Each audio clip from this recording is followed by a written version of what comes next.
Assalamualaikum warahmatullahi wabarakatuh dan selamat datang, selamat kembali ke Santai Marmin siri keempat. Okey. So tengok-tengok hari ini dah siri keempat dah. Sekejap saja masa kita. Okey. So untuk sesi kali ini kita bersama dengan farmasis dari Farmasi Marmin Pramu. Okey, Pekan Pahang. So kita akan bersoal jawab dengan beliau tentang farmasi komuniti. Alright. So jom kita tengok siapa sebelah saya ni. Alright. Kita tengok siapa sebelah saya. So beliau adalah farmasis ya di Farmasi Marmin Pramu. So jom kita tanya dia. Boleh perkenalkan diri? Okey, Assalamualaikum warahmatullahi wabarakatuh. Nama saya Najihah binti Abdul Rauf. Saya bekerja sebagai pegawai farmasi dekat Farmasi Marmin Cawangan Pramu. Bulan 3 ni kira masuk bulan yang ke-7 lah saya berkhidmat di sini. Sebelum ni saya belajar di Universiti Malaya. Seterusnya tempat kerja sebelum ni dekat Hospital Kelang. Selepas tu saya transfer ke Klinik Kesihatan Pandamaran dekat Kelang jugalah. Okey, daripada UM betul UM Universiti Malaya, grade tahun 2016. Okey, and then pergi ke Hospital Kelang, lepas tu klinik di Kelang juga. Dan duduk di Pekan lah sekarang. So sekarang ni Najihah nama kan? Najihah hafal nama tu, farmasis Najihah. So datang je Farmasi Marmin Pramu, cakap nak jumpa dengan farmasis Najihah. Alright. So Najihah sebelum ni kerja di kerajaan. Kerja di kerajaan, lepas tu sekarang dah di swasta. Okey, boleh tak Najihah sharekan sikit apa perbezaan ketara perbezaan ketara bekerja di kerajaan, klinik lah ataupun hospital, tiba-tiba duduk di setting swasta ataupun community farmasi yang melibatkan duit lah selalunya kan. So boleh kongsikan. Okey, pertama sekali saya kalau ikutkan macam orang kata disclaimer lah, macam nak katanya dekat mana-mana pun kita bekerja ada cabaran yang tersendirilah.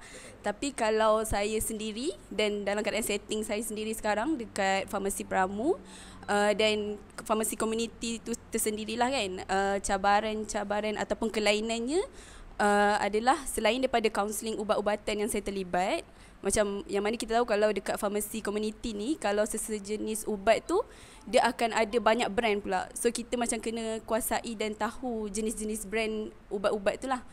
Yang kedua, kalau macam satu lagi ilmu yang kita kena ada ataupun knowledge yang kita kena ada adalah berkaitan dengan barang-barang OTC, over the counter. Contohnya macam suplemen, facial routines, macam apa produk-produk yang sesuai untuk kulit ke apa kan. Yang tu pun antara kelainan lah yang ada dekat farmasi komuniti yang kita kena kuasai.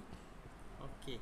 So maknanya sebelum ni dia bukan tak ada knowledge lah, maknanya kurang pendedahan dengan OTC, suplemen dan pelbagai lagi barangan selain daripada ubat-ubatan ya. Sebab saya sendiri pun memang bekerja juga di kerajaan. Cuma saya lagi lama lah dengan kerjaan dia 2 tahun lah.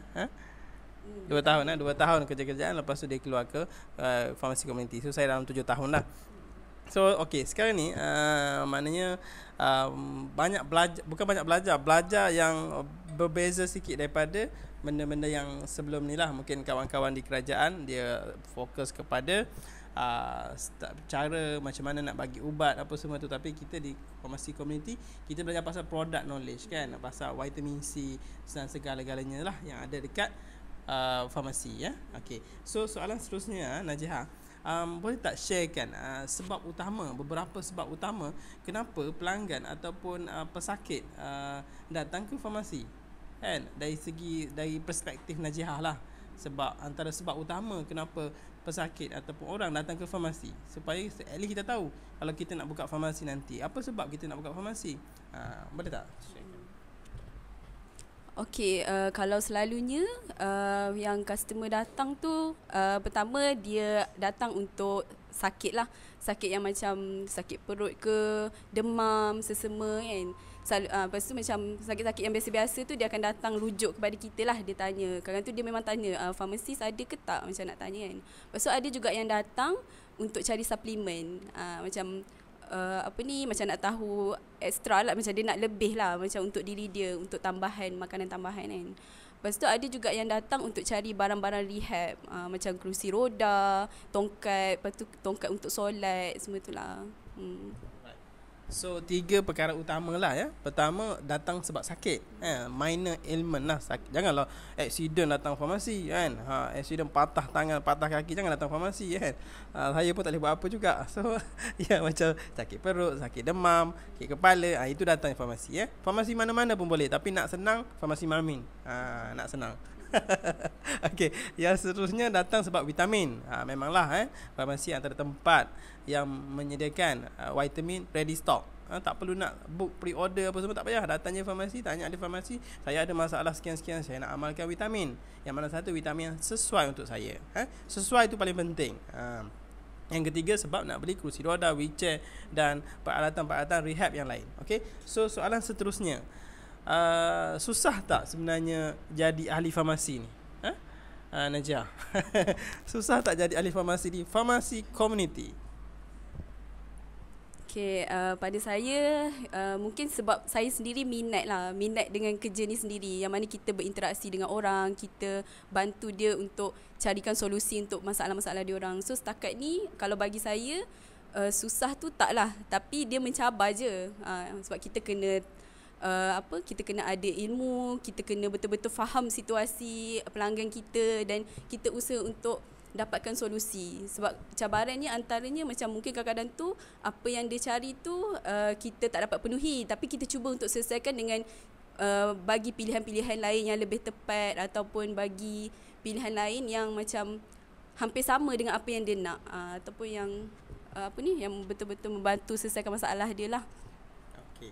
So untuk siri pertama, siri kedua, siri ketiga, jawapan yang hampir sama, iaitu minat.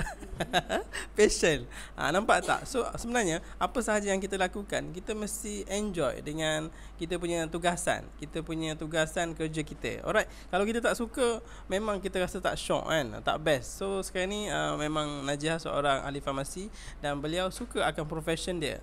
Alright. So itu sahaja soalan. Kalau ikutkan tanya saya nak tanya macam-macam soalan dekat dia. Tapi sebab kita ada Najah sekarang ni tengah shift untuk bekerja dia, waktu shift pagi. So beliau perlu berada di farmasi kerana customer menunggu dia. Ramai dah Najah kat bawah, ramai dah menunggu dia.